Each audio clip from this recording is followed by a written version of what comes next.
Shalom saudara, mari kita akan mulai prayer, kita berdoa. Bapa di sorga, kami bersyukur atas sepanjang hari ini Tuhan telah mempertemukan kami di dalam ibadah prayer meskipun online. Tuhan berkati di dalam nama Tuhan Yesus. Amin. Haleluya.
Yamu pimpin langkahku setiap waktu dan berjalan dalam roh-Mu. Nyatakan Tuhan, nyatakan Tuhan kemuliaan-Mu dan berjalan denganku, karena Engkau besertaku. Sekarang ku berjalan, kami tahu Tuhan, ku tahu Tuhan, pimpin langkahku dengan kasih karunia-Mu. Langkahku setiap waktu berjalan dalam roh-Mu. Ku tahu Tuhan, pimpin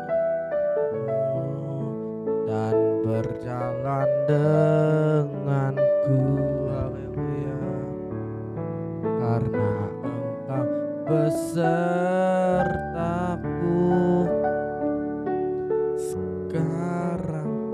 Sekarang ku berjalan, kami perlu Tuhan. Ku tahu Tuhan, pimpin langkahku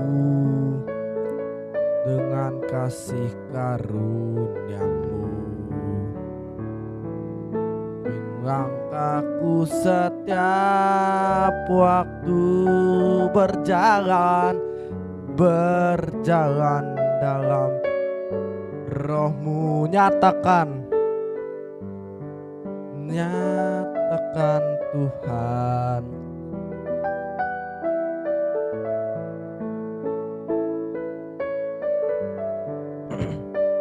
haleluya. Katakan, nyatakan Tuhan kemuliaan-Mu dan berjalan denganku. Nyatakan Tuhan kemuliaan-Mu dan berjalan denganku.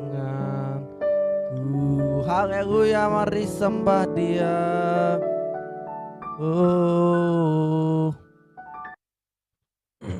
Haleluya. Kami perlu Engkau Tuhan, memimpin jalan kami, karena tanpa Engkau kami tidak bisa berbuat apa-apa. Kami haleluya, Engkau yang menemukan setiap kami. Sembah Dia. Haleluya.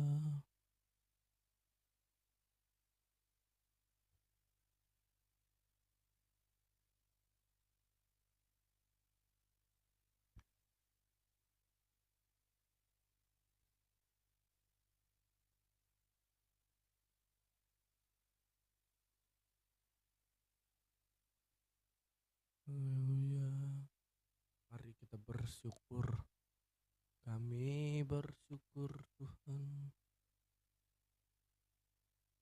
Kami bersyukur Bapa. Oh,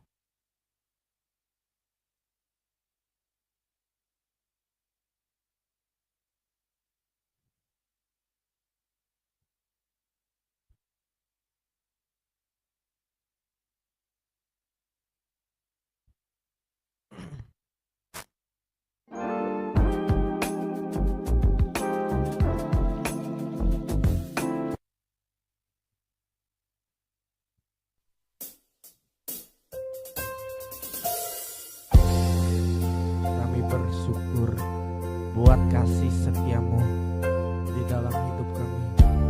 Syukur.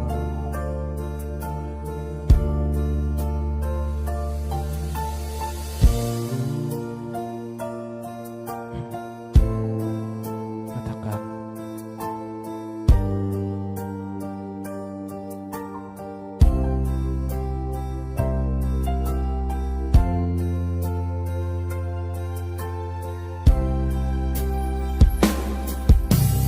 banyak yang kau perbuat di dalam hidupku. Rancangan indahmu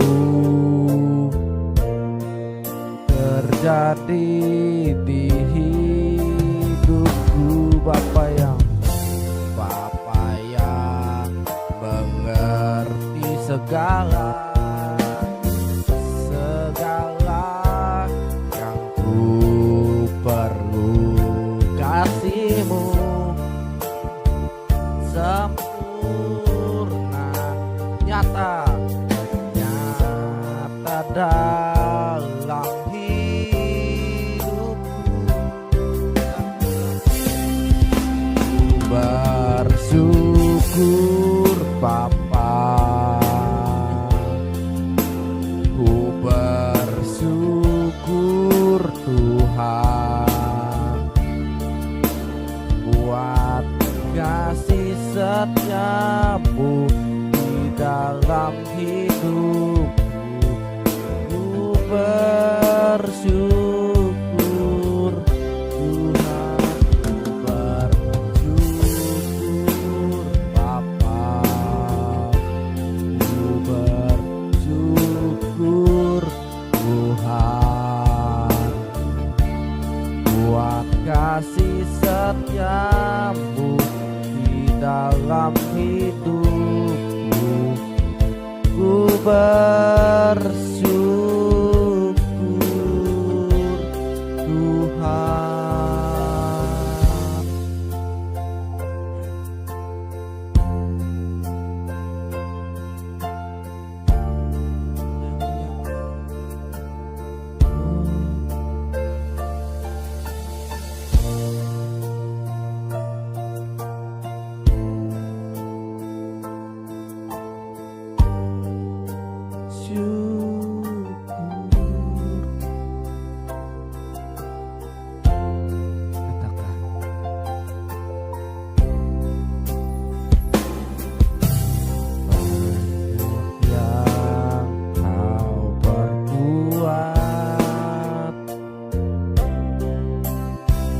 Dalam hidupku,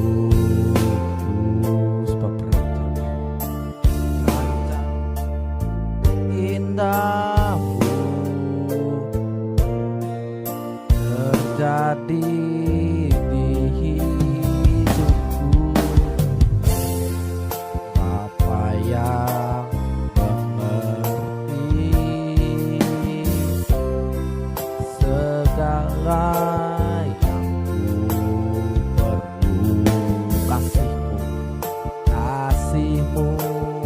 sempurna,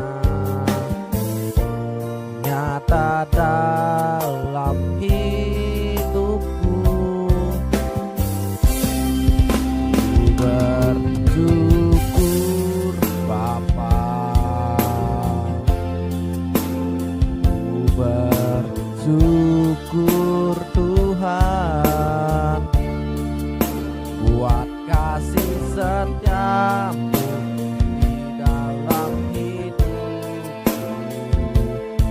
bersyukur.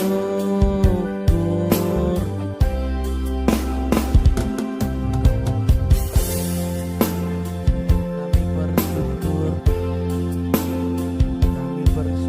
Tuhan, karena kasih setiamu di dalam setiap hari. Kami bersyukur.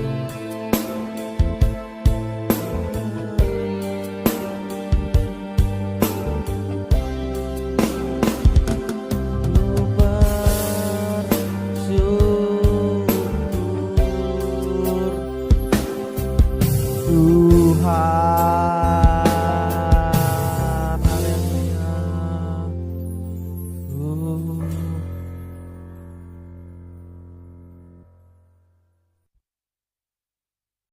Sebentar. Pandang kepada salibmu, salibmu berkuasa untuk menyembuhkan.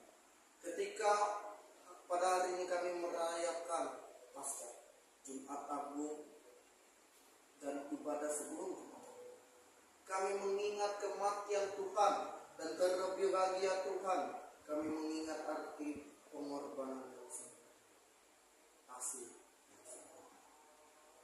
Sampaikan firman-Mu pada hari ini, berapi kami di dalam nama Tuhan Yesus. Semua yang siap diberkati oleh firman Tuhan sama-sama kita berkata. Amin. Jangan lupa, apa kabar? Sehat, kuat, makmur, panjang umur, awet muda diberkati Tuhan. Amin. Kita buka kitab kita dari Efesus pasal yang kedua, ayat yang ke-11 sampai ayat yang ke-22. Mungkin kita udah tahu ayat kita, tema kita pada hari ini. Ada yang tahu? The death of Jesus reunited you and me with God. Kematiannya mempersatukan engkau dengan Allah. Efesus pasal 2 ayat yang ke-11 sampai ayat yang ke-22. Bentar ya.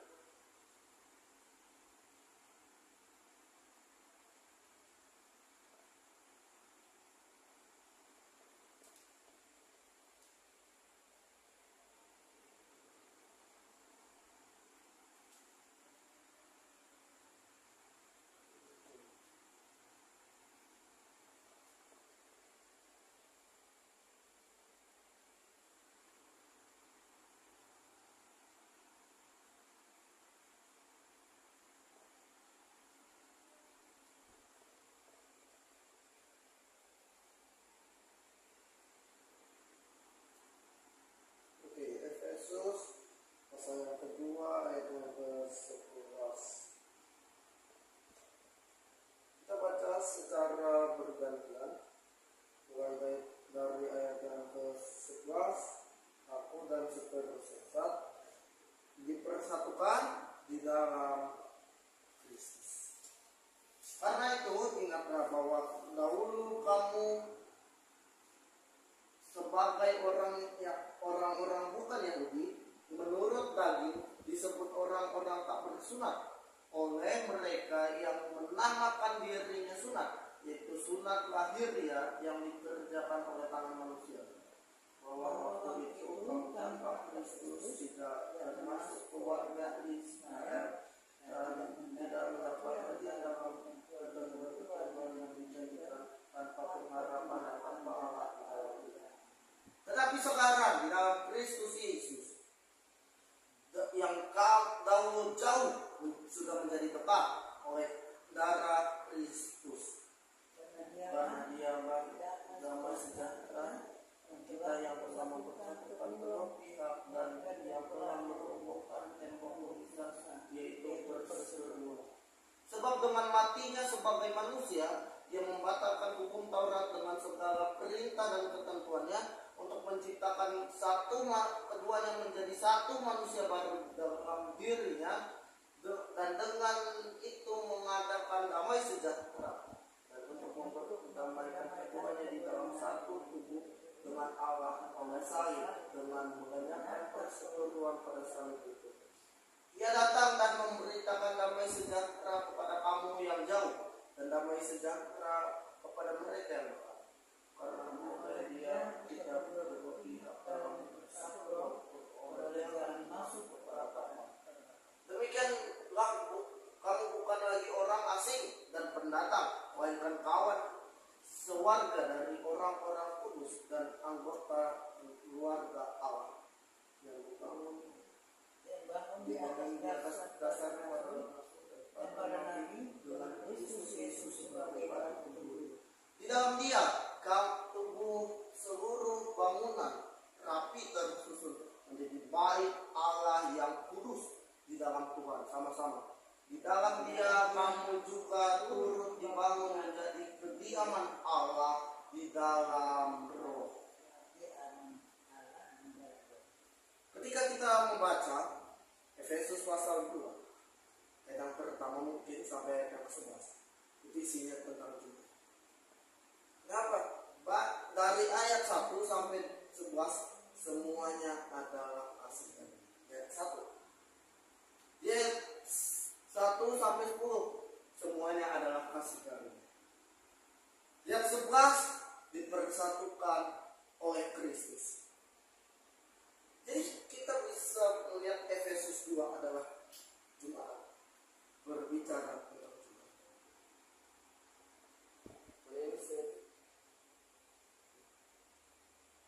Kita nggak asing dengan kata yang namanya persatuan, dipersatukan dan mempersatukan. Artinya sama. Persatuan. Bisa kalau kita punya persatuan itu alumni. Itu namanya persatuan. Kelompok. Kalau dipersatukan itu subjek. Subjek nih.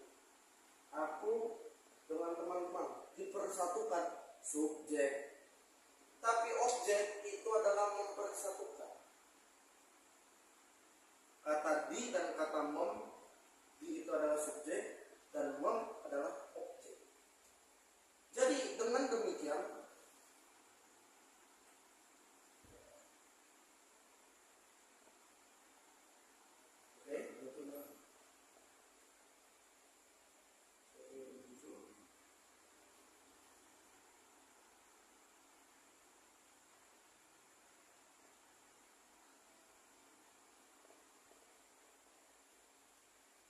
asing gak dengan ayat yang tadi? Karena aku sendiri jarang baca dan jarang dibahas ayat ini.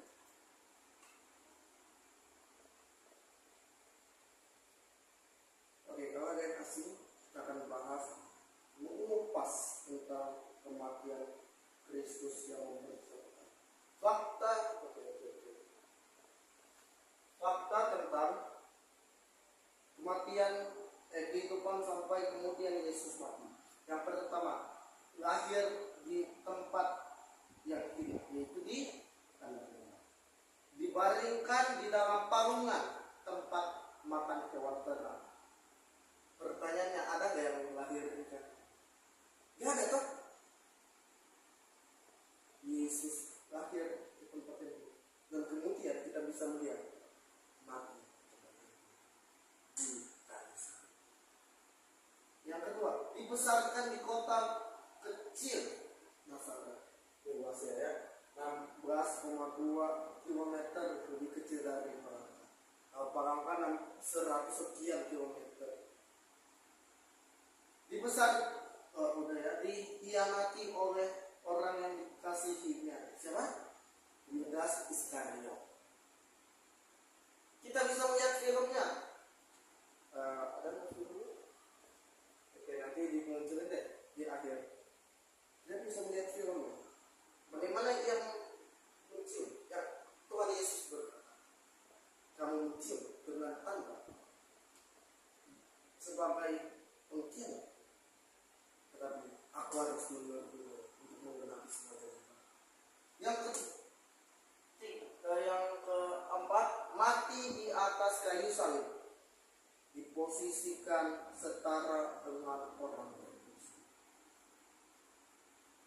salib, kalau kita Galatia pasal 4, apa? Terkutuklah orang yang mati di atas kayu salib.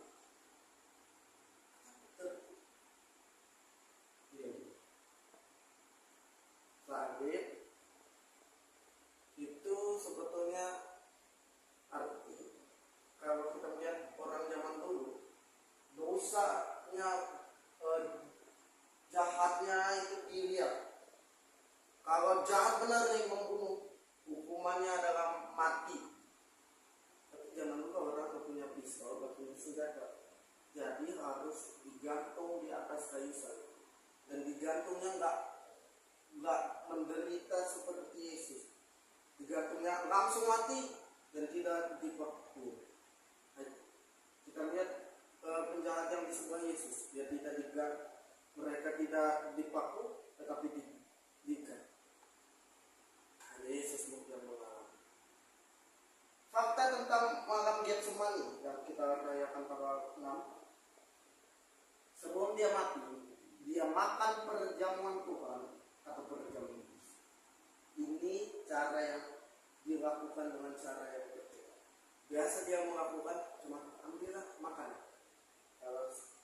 Kalau pas malam Getsemani dia berkata, inilah tubuhku yang diserahkan dari ini setiap kali kamu mau makan itu sama ketika dia mengambil cawan ini adalah perjanjian baru, dia ambillah dan minum menjadi perintah dilakukan karena menjelang hari kemudian.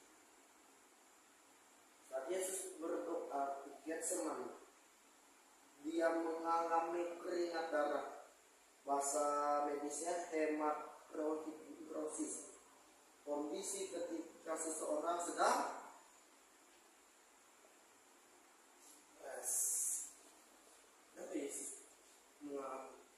ketakutan. Ambillah cawan kengerian ini daripada, tetapi bukan kehendakmu yang jadi, bukan kehendakku yang jadi, tetapi kehendakmu. Next. Mengapa Yesus harus mati di kayu salib yang hina? Mengapa tidak dilempar batu saja? Toh sama aja darah tercurah dan jauh lebih terhormat daripada digantung di atas kayu salib. Jauh lebih terhormat, walaupun matinya juga. Karena next ini dia dirajam batu, posisi kematian dirajam batu dengan disalibkan belum tentu berdosa. Kenapa? Kisah para rasul berkata tentang Stefanus, dia nggak berdosa, dia memberitakan Injil, tetapi dia Stefanus mati martir, bahasa Arabnya mati sakit. Kalau Yesus mati dirajam dengan batu, dosamu tetap diampuni, tetap bagaimana dengan tidak, tapi tidak. Dosamu diampuni. Disalibkan, mati disalib, dosamu dihapus, untukmu dihapus, sakit penyakitmu dihapus, kesengsaraanmu dihapus, hidupmu dipulihkan, karena mati disalib adalah yang terkutuk. Adalah hal yang terkutuk. Galatia 3 ayat 13, terkutuklah orang yang digantung pada kayu salib. Yesaya 5 ayat 3 ayat 4, 53 ayat 4 ya, 53 sebetulnya. Dia berkata, sesungguhnya kesengsaraan kita yang itu mukanya tidak berbentuk anak manusia, tidak ada rupa tampan, tidak ada rupa cakap. Next, kematian Yesus. Bentar, nah tadi ya kita baca yang bagian mati di salib ini. Kita ganti dosamu, penyakitmu dengan kata ku, dengan saya ya. Jadi dosa saya, kesengsaraan saya. Oke, 1, 2, 3. Mati di salib, dosa saya dihapus, untuk saya dihapus, sakit penyakit saya dihapus, kesengsaraan saya dihapus, hidup saya dipulihkan, karena karena mati di salib adalah hal yang terkutuk. Amin. Kutuknya ketika di Raja mati tidak hilang, dosa tetap hilang, tetapi tidak dengan air, dengan ketika mati di salib, dia diludahi, dia dicambuk, dia dimahkotai duri, bahkan dicambuknya itu 39. Tapi orang Farisi dan orang yang ahli Taurat itu mau nambahin, buah, mau nambahin.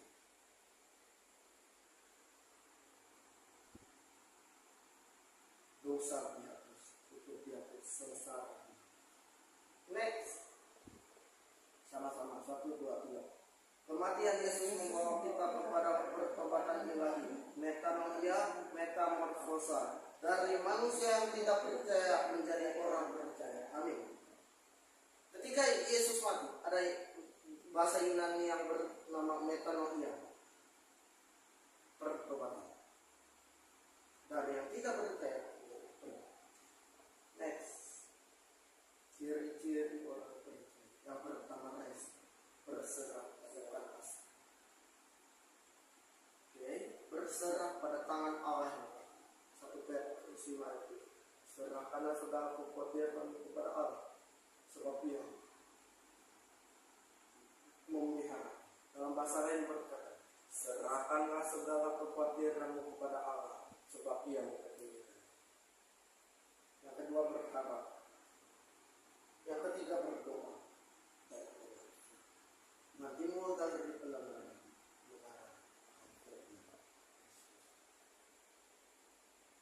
1, 2, 3. Kuasa perjamuan Tuhan dan pengurapan minyak urapan. Perjamuan Tuhan, kesembuhan dan pemulihan. Minyak urapan, kesembuhan, pemulihan dan pengurapan.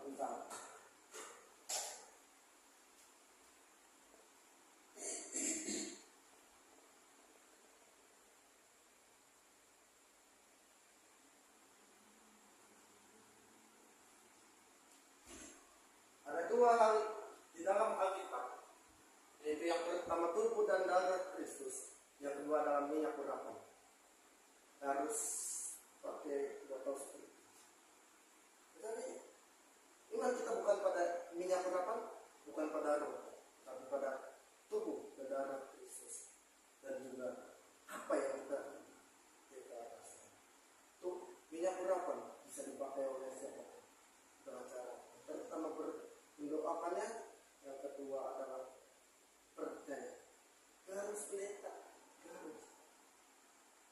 Orang banyak berkata, minyak urapan hanya dipakai pendeta. No, I say no, because this oil is for everyone who believe, who put trust on Jesus Christ, and who believe about Jesus have done for everyone, for anything. Aku tidak berkata pengurapan minyak hanya untuk pendeta, no. Tetapi siapa yang mempercayai Kristus Yesus yang mati di kayu salib dan mempercayai bahwa Tuhan Yesus sudah menyelesaikannya bagi kita, katakan amin. Yang kedua, kematian dan kebangkitan Yesus menggenapkan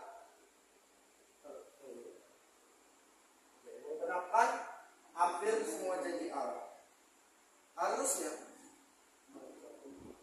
Harusnya Natal, harusnya Paskah lebih meriah daripada Natal. Kenapa?